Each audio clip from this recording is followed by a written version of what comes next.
जय मसीह के मेरे प्रिय भाई बहन, मैं Kapil oil priest. Welcome back to the third episode of series 9 types of prayer. तो अभी तक हमने 2 टाइप्स ऑफ प्रेयर देख लिया। पहला हमने देखा था प्रेयर ऑफ फेथ, दूसरा हम देखा था प्रेयर ऑफ अग्रीमेंट। तो आज जो थर्ड पार्ट है एपिसोड 3, तो आज हम देखने वाले थर्ड टाइप ऑफ प्रेयर। तो आज हम देखने वाले यूनाइटेड प्रेयर यानी संयुक्त प्रार्थना। ये जो बेसिकली इसको बोलते हैं झुंड का प्रार्थना, जहाँ पे बहुत बड़ा एक झुंड, बहुत बड़ा ग्रुप ऑफ पीपल मिलकर प्रार्थना करते, उसको बोलते हैं यूनाइटेड प्रेयर। तो वीडियो में मैं वही देखने वाले, ये जो संयुक्त प्रार्थना होता क्या है, इसका बेनिफिट क्या है, इसका रिजल्ट क्या है, और बाइबल से भी कुछ एग्जाम्पल आपको बताऊँगा इसका रिजल्ट क्या हुआ, ये सब कभी करना चाहिए, क्यों करना चाहिए, वो सब मैं वीडियो में देखने वाले। सो वीडियो का पहले तक देखते रहिए। अगर आप पे नए तो सब्सक्राइब। तो चलिए शुरू करते हैं।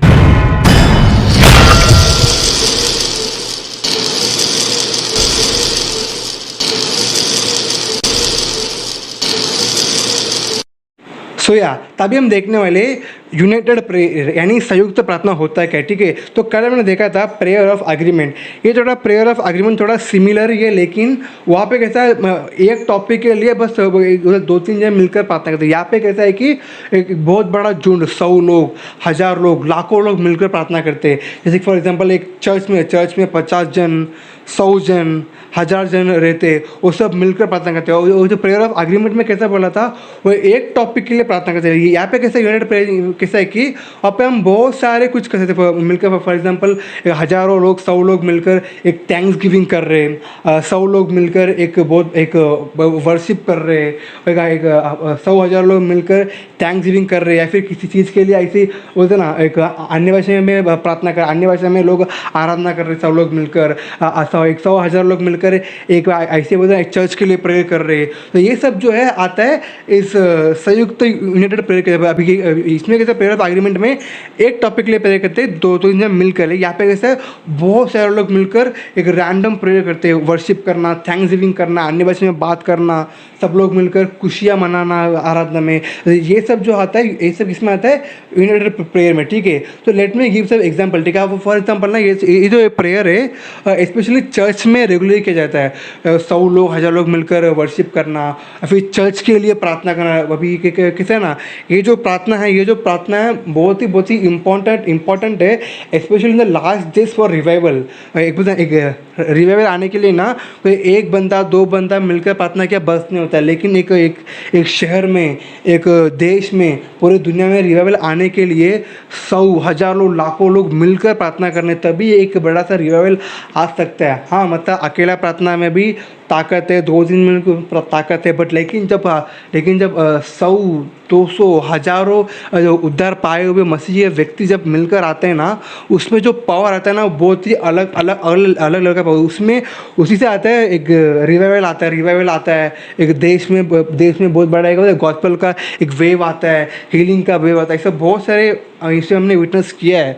पता है, जब वो 100 लोग, 2000 लोग मिलकर प्रार्थना करते हैं ना, वहाँ पे हमेशा रिवाइवल आता ही है, हमेशा वो प्रार्थना को आंसर मिलता ही है। ओके, सो अभी ये बाइबल से we are going to see some examples, ठीक है। तो पहला हमारा जो एग्जाम्पल देखने वाले बाइबल से, प्रेरित की किताब 4:20 से।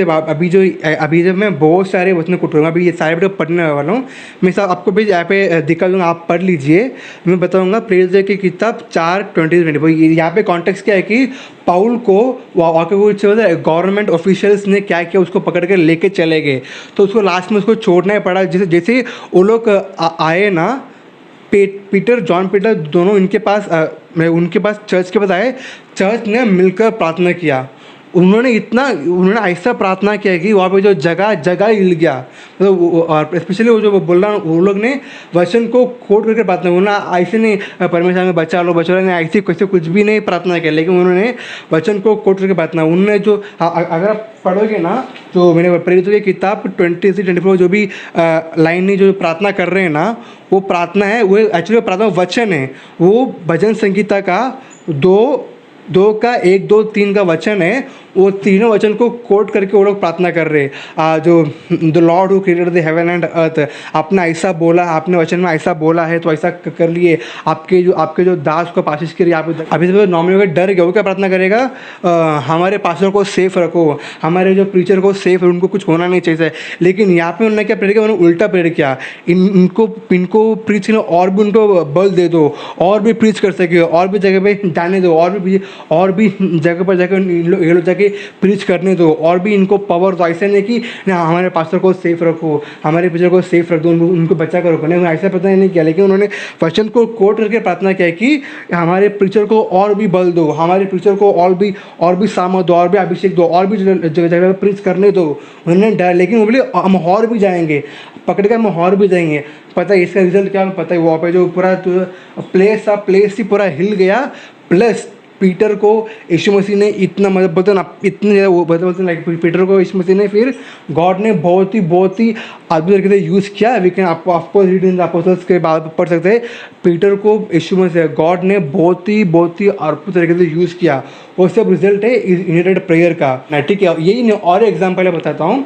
ये भी है प्रेरितों की किताब में, ठीक है। ये पढ़ेंगे प्रेरितों की किताब में 13:1 में। तो वहाँ पे क्या होता है कि वहाँ पे कुछ अपोस्टल्स, टीचर्स, प्रोफेट्स लोग मिलकर प्रार्थना करते थे। तभी क्या बोलता है?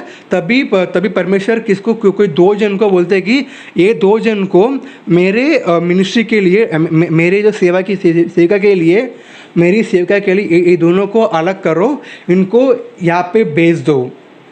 फिर से बोलता हूँ, जब बहुत सारे प्रोफेट्स, टीचर्स, अपोस्टल्स, बिलीवर्स मिलकर वहाँ पे एक यूनाइटेड प्रेयर किया, तभी क्या हुआ? परमेश्वर उनको बात कर रहा है, ये 2 जन हैं, आपसे इनको अलग करो और इनको सेवा के लिए अलग से भेज दो। मतलब जब ये झुंड का प्रार्थना, जब ये संयुक्त प्रार्थना किया जाता है, तभी क्या होता है? परमेश्वर का गाइडेंस आता है, आपका सेवा कैसा करना है, आपका सेवा कैसा नहीं करना है, आपको किसको कहाँ भेजना है, किसको नहीं भेजना है, और जाके क्या करना है। मतलब जब हम जो संयुक्त प्रार्थना करते हैं ना, परमेश्वर का गाइडेंस आता है। इसीलिए मैंने बहुत ना, हमने आपने भी देखा, मैंने देखा, आपने भी देखा ही रहेगा, जो चर्च में रेगुलरली प्रेयर चलता है, जो चर्च में रेगुलरली सब लोग मिलकर प्रार्थना करते हैं, वो चर्च बहुत ही जल्दी ग्रो होता है। Not in terms of quantity only, in terms of quality. वो जो बिलीवर थे बहुत स्ट्रांग होते, बहुत सारे नए बिलीवर भी आते, बहुत स्ट्रांग रहते। लेकिन जहाँ पर रेगुलरली झुंड का प्रार्थना नहीं होता है, वो चर्च बहुत ही स्लो होता है। इवन कुछ चर्च मैंने देखा है जहाँ पे रेगुलर चर्च के रेगुलरली प्रार्थना नहीं करते मिलकर, जिसकी वजह से पूरा चर्च मतलब ना ब्रेक हो जाता है, लोग सब बिगड़ जाते, ऐसा होता है। तो इसीलिए ये जो झुंड का प्रार्थना मिलकर करना बहुत ही इम्पोर्टेंट है, स्पेशली इन चर्च में। जब सारे चर्च के बिलीवर्स मिलकर प्रार्थना करते हैं, उनके चर्च का अगला स्टेप क्या करना है, फिर चर्च में लोग और भी लोग कैसे लेके आएंगे हमें, और भी कैसे हम जो एज ए चर्च मिलकर इस सिटी में क्या करने वाले हैं, हमारा अगला स्टेप क्या होगा, अगला सेवा, अगला मिनिस्ट्री में हमारा अगला स्टेप क्या होने वाला है। ये सब जो है जब हम करते यूनाइटेड प्रेयर, तभी हमें इस चीज़ के ऊपर गाइडेंस मिलता है, तभी इसके ऊपर हमें आगे क्या करने से गाइडेंस मिलता है। सो मैं बोला यूनाइटेड प्रेयर ब्रिंग गाइडेंस। और ये जो यूनाइटेड प्रेयर में से बहुत ही डबल ट्रिपल बहुत ही मल्टीपल टाइम्स अनॉइंटिंग रहता है as compare to normal prayer. मतलब जब भी एक चर्च पूरा मिलकर प्रार्थना करता है ना, वहाँ पे रिजल्ट आता ही आता है। मतलब जब भी हमें करते बोला झुंड का प्रार्थना, जब इतने सारे मिलकर प्रार्थना करते हैं ना, वहाँ पे हमेशा आंसर आता ही आता है। तो इसीलिए हम बोलते हैं कि ये जो मिलकर प्रार्थना, अभी हमारा पर्सनल प्रेयर भी होता है, लेकिन उसके अलावा ये जो मिलकर करते हैं प्रार्थना एज अ चर्च, जब मिलकर प्रार्थना करते हैं ना, इसमें वो बहुत ही इंपॉर्टेंट है, क्योंकि इसमें जो रिजल्ट आता है ना, बहुत ही पावरफुल होता है। हमारे देश में रिवाइवल के लिए, हमारे सिटी में रिवाइवल के लिए, हमारे कॉलोनी में रिवाइवल के लिए, ये सब जो है झुंड का प्रार्थना करना बहुत ही इम्पॉर्टेंट है। तभी हमारे देश में, हमारे सिटी में रिवाइवल आएगा। तो इसलिए बोला था ये जो झुंड का प्रार्थना, इसका बेनिफिट्स क्या क्या मैं बोला था। पहली बात तो रिवाइवल, जब हम प्रार्थना करते हैं मतलब ना उस सिटी में, उस देश में बहुत बड़ा रिवाइवल आता है। हमें हमें पता है प्रेरित में क्या क्या है। जब भी लोग मिलकर प्रार्थना करते हैं, वो सिटी में कैसे कैसे अद्भुत, कैसे कैसे मिराकल्स, कैसे कैसे साइंस होते हैं, आप हमें हमें पढ़ते ही है। तो पहला क्या क्या क्या बोला था, ये जून का प्रार्थना में क्या क्या होता है, रिवाइवल आता है। फिर एज अ चर्च आपको गाइडेंस आपको आता है, आपको क्या करना है क्या नहीं करना है। तो ये इसीलिए वो बोलते हैं कि ये जो जून का प्रार्थना करना बहुत इम्पोर्टेंट, आप अपना पर्सनल पे रोज़ करना है आपको। उसके अलावा हफ्ते में 1 बार, हफ्ते में 2 बार, 3 बार हमेशा हमें एज अ चर्च सब लोग मिलकर प्रार्थना करना चाहिए। So thank you. I believe आपको वीडियो अच्छा लगा रहेगा, आपको समझा रहेगा ये जो जून का प्रार्थना होता है क्या करके। And thank you, do share with your friends and thank you. Until next video, thank you, God bless you.